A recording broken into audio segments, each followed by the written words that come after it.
Show me what you can do, Nine-Tailed Fox! Shadow Clone Jutsu!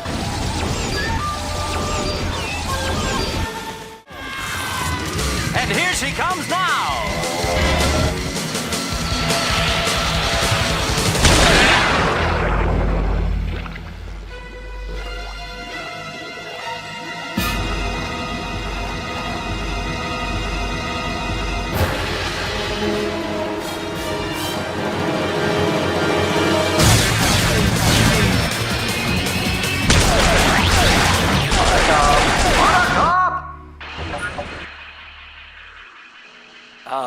I think you got him, honey. Come back in.